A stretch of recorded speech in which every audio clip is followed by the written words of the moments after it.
Dear students, आज हम DECR classes की पहली क्लास स्टार्ट कर रहे हैं और हम फर्स्ट चैप्टर से ही इसकी स्टार्टिंग करेंगे। जो हमारा 12th क्लास का फर्स्ट चैप्टर है, इसका नाम है accounting for partnership from fundamentals.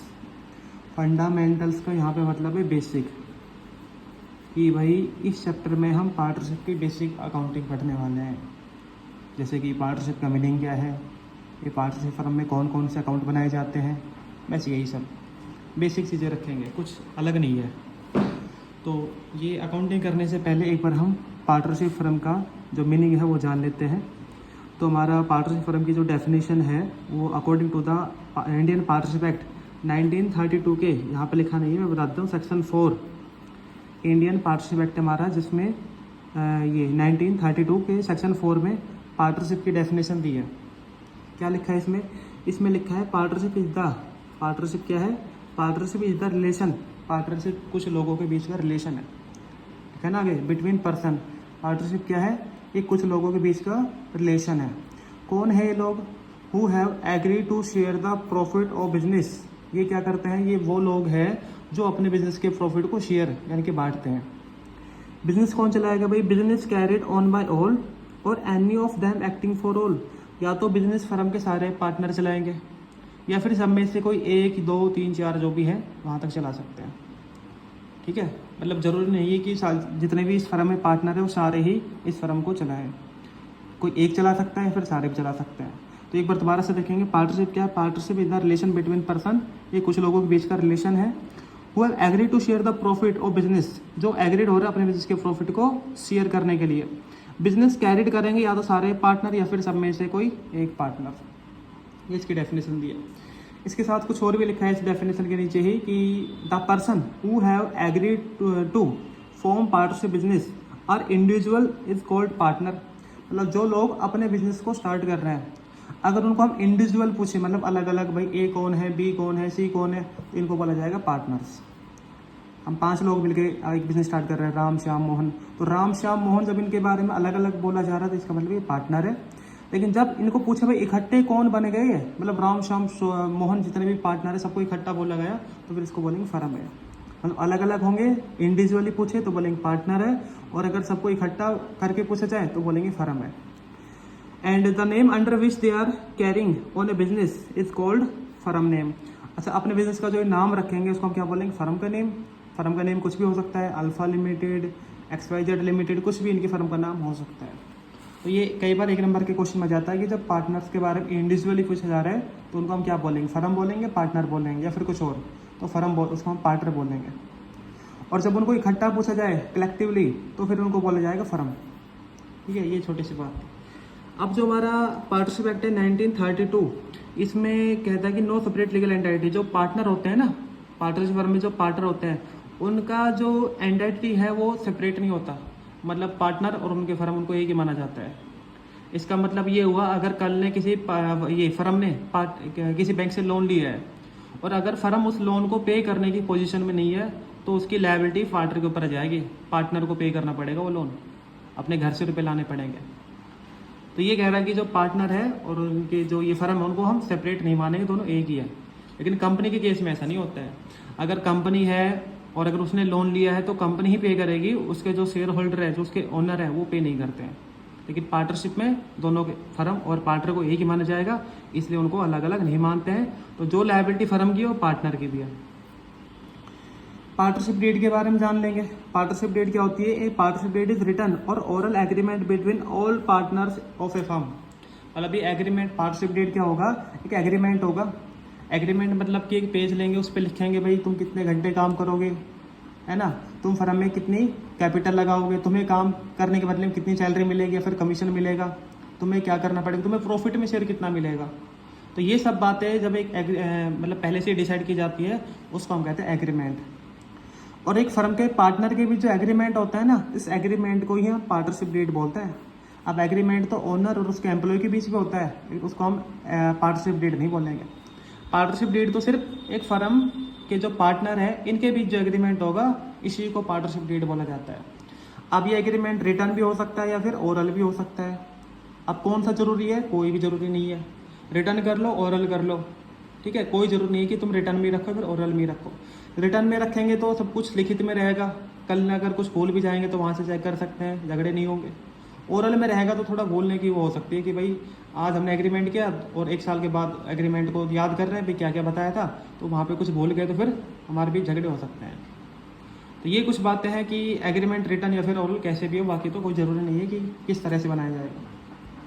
अब कई बार ऐसा होता है जो पार्टनर्स हैं ना, वो अपनी फर्म को तो स्टार्ट कर देते हैं लेकिन कोई एग्रीमेंट नहीं करते हैं, मतलब बिना एग्रीमेंट के ही फर्म को स्टार्ट कर देते हैं वो।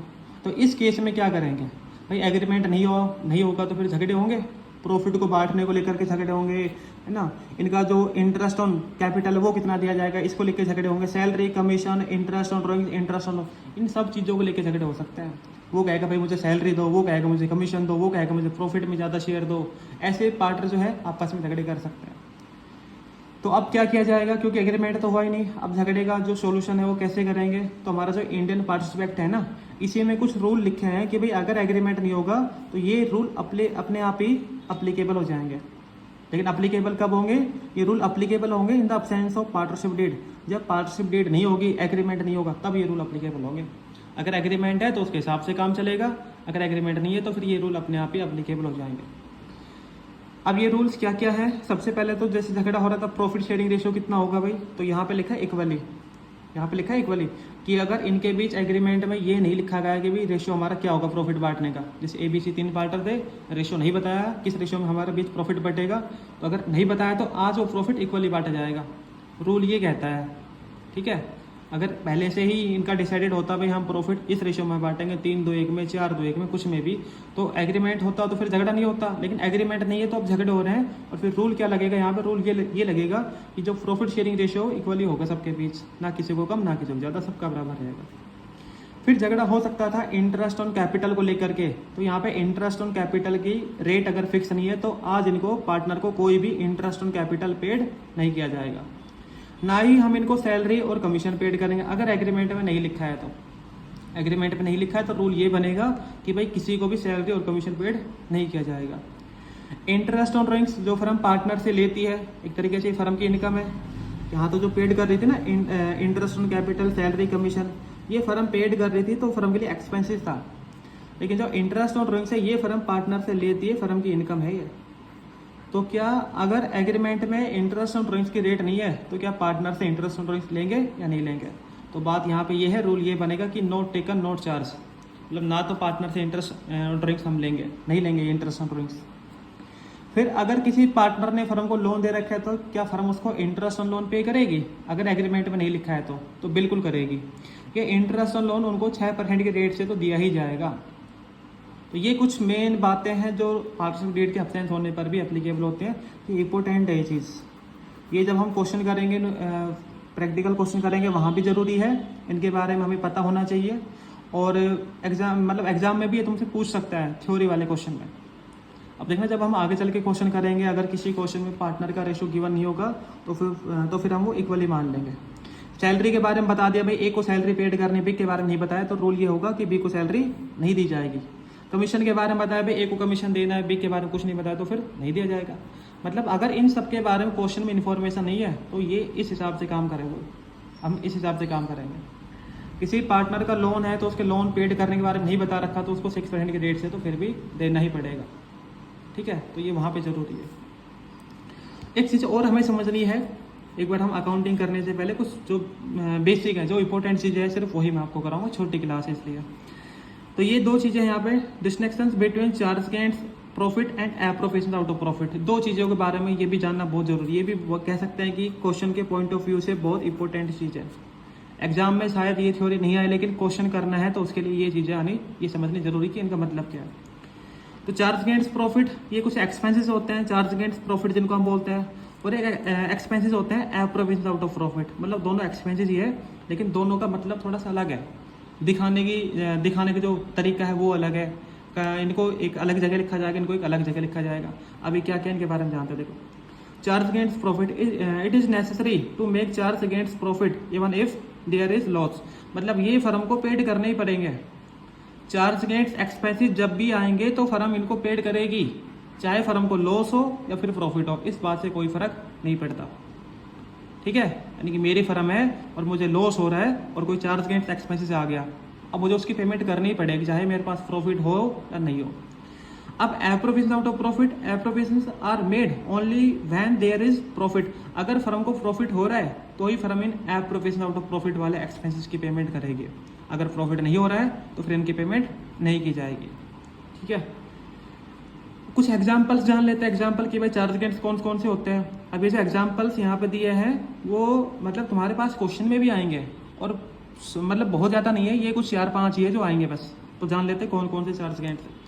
जैसे इंटरेस्ट ऑन लोन, किसी का भी लोन हो, पार्टनर का हो, फर्म का हो, ये interest on loan charge against से रहेगा। ठीक है, मतलब पार्टनर ने फर्म को लोन दे रखा है या फिर फर्म ने जो है बाहर से किसी और से जो है लोन लिया है तो इस पर फर्म इंटरेस्ट पेड करेगी। एम्प्लॉय की सैलरी, मैनेजर का कमीशन, रेंट, ये सारे ऐसे हैं जिनकी पेमेंट करनी ही पड़ेगी। क्यों जरूरी है भाई? क्योंकि देखो एम्प्लॉय की सैलरी है, अगर हम एम्प्लॉय की सैलरी पे नहीं करेंगे तो वो काम छोड़ के चला जाएगा। उसको फर्म के प्रॉफिट से कोई मतलब नहीं है, उसको सिर्फ अपने काम के बदले सैलरी चाहिए और अगर वही चीज़ हम उसको नहीं देंगे तो फिर वो फर्म को छोड़ के चला जाएगा। मैनेजर को कमीशन नहीं देंगे, रेंट पेड नहीं करेंगे, इन सबके काम, इनके बिना काम नहीं चलेगा, ये तो करने ही पड़ेंगे, इसलिए बोले चार्ज अगेंस्ट है। अब एप्रोविजन आउट ऑफ प्रॉफिट में क्या है? पार्टनर की सैलरी है, कमीशन है, इंटरेस्ट ऑन कैपिटल है और ये रिजर्व बनाना है।